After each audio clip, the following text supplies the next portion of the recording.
voir dans cette vidéo comment utiliser le théorème de Thalès dans la configuration en triangle. Et ensuite, je ferai une vidéo sur la configuration en papillon, mais de toute façon, c'est quasiment la même chose. Donc d'abord, quand est-ce qu'on va utiliser le théorème de Thalès? On va utiliser le théorème de Thalès quand on vous demande de calculer des longueurs déjà, puisque le théorème de Thalès fait intervenir des longueurs. Les trois rapports égaux, les rapports, ce sont des divisions de longueur. Et donc, quand on vous demande, le théorème de Thalès sert à calculer une longueur. Donc, quand la question c'est calculer une longueur, on peut penser que peut-être c'est le théorème de Thalès. Après, on a vu aussi qu'il y a plein d'autres propriétés qui servent à calculer des longueurs. Donc, il faudra aussi vérifier, est-ce qu'on a d'autres indices qui nous donnent l'indication que ça peut être le théorème de Thalès? Et notamment, est-ce qu'on a des hypothèses? Théorème de Thalès, c'est avoir deux droites séquentes qui sont coupées par une parallèle. Ici, j'ai bien des droites par des parallèles, pardon. Ici, j'ai bien des droites SU et TV qui sont parallèles. Et j'ai bien des droites séquentes ici, puisque les points R, U et V et R, S et T ici sont alignés. Donc quand vous avez un exercice comme ceci où vous avez toutes, et notamment quand vous avez une figure qui vous fait penser à une configuration de Thalès avec des droites parallèles, c'est que probablement c'est le théorème de Thalès. Alors probablement, mais il se peut dans certaines situations que ce ne soit pas ça et que ce soit éventuellement une autre propriété. Donc avant de rédiger tout de suite sur votre copie, je vous conseille fortement de prendre un brouillon et de faire les calculs au brouillon. Donc ce que je vais écrire là, il y a une partie qui est cachée là, que je vais enlever après, ça va être la rédaction. Ensuite, on fera la rédaction que l'on attend de vous sur votre cahier, mais d'abord prendre son brouillon et écrire les trois rapports du théorème de Thalès. Alors les rapports, faut voir la vidéo que j'ai faite précédente pour bien écrire les rapports. Ici, on va commencer par le point R qui est le point commun aux deux triangles, au triangle RSU et au triangle RTV, c'est-à-dire le point d'intersection des deux droites séquentes.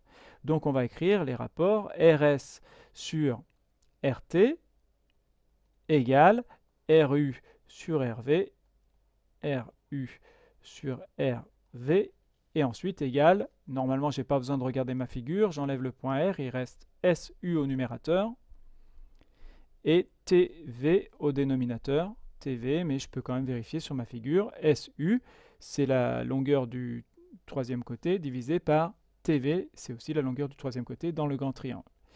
Quand on a bien écrit les rapports en essayant de ne pas se tromper, puisque là, si vous vous trompez dans les rapports, forcément, les calculs derrière vont être faux, on va maintenant remplacer par les longueurs que l'on connaît. Parce que si on ne connaît aucune des longueurs là-dedans, on ne pourra rien calculer du tout, donc le théorème de Thalès ne nous servira à rien du tout.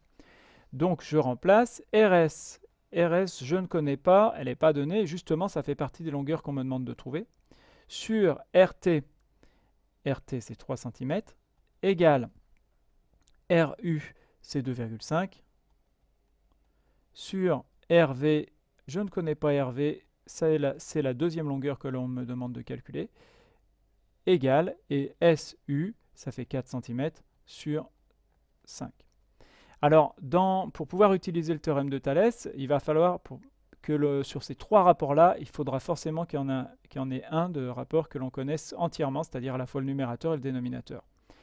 Et ensuite, pour les autres rapports, ça n'est pas grave s'il nous manque une des longueurs. Justement, on va pouvoir appliquer le produit en croix maintenant pour calculer ces deux longueurs. Donc, d'après ces rapports-là, je vais pouvoir calculer RV. Le produit en croix, je rappelle que pour trouver la longueur qui est là, quand on a deux fractions égales, le numérateur de la première fois le dénominateur de la deuxième, c'est égal au dénominateur de la première fois le numérateur de la deuxième. Donc, ce qui se traduit par 2,5 fois 5, c'est égal à 4 fois RV. Et donc, pour trouver la longueur RV, on va faire 2,5 fois 5 divisé par 4. 2,5 fois 5 divisé par 4. C'est très important de revoir, si jamais vous avez un peu du mal avec ça, revoir comment comment on applique le produit en croix. Et donc ici, RV est égal, on multiplie les deux nombres en diagonale et on divise par le troisième. On calcule.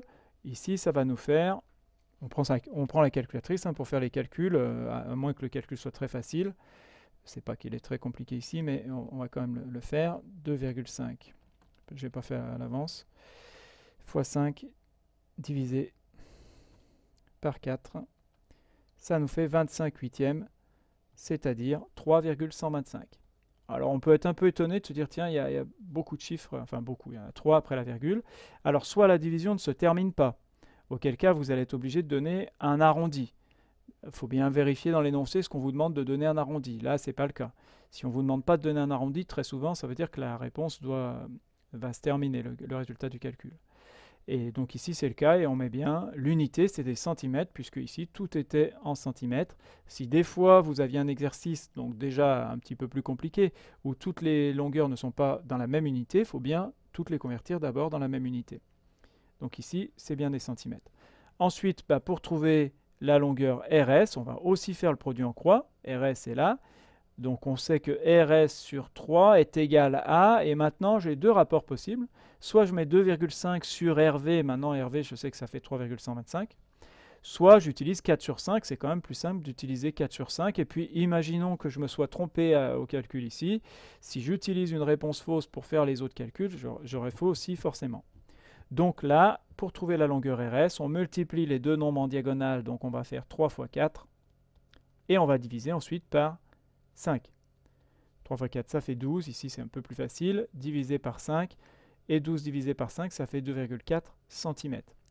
Quand vous avez fait vos calculs, donc c'est bon, là, on se dit, on aboutit à la réponse, donc le théorème de Thalès, ça marche, on va pouvoir rédiger rigoureusement. Juste avant de rédiger, on va quand même vérifier la cohérence de nos réponses. Ça veut dire quoi, la cohérence? Quand on regarde la figure, là, on sait que le petit triangle, c'est RSU, et le grand triangle, c'est RTV. Donc on savait dès le départ que la longueur RS, elle allait être plus petite que 3 cm. On ne sait pas combien elle va faire, est-ce que c'est 2,4, 2,5, 2,6, mais en tout cas c'est moins que 3 cm.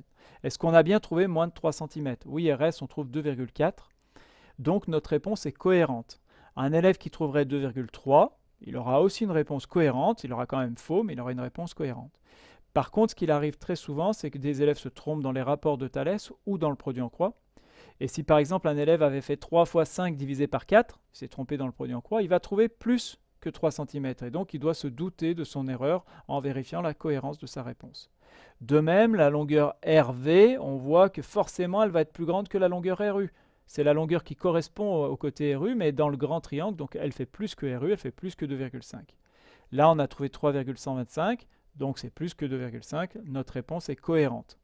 Je répète, ça n'indique pas que la réponse est forcément juste, mais en tout cas, un élève qui trouve moins que 2,5, lui, il a forcément faux.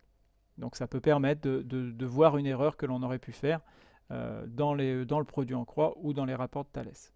Alors ensuite, quand on a trouvé tout ça, maintenant, il va falloir rédiger sur votre cahier.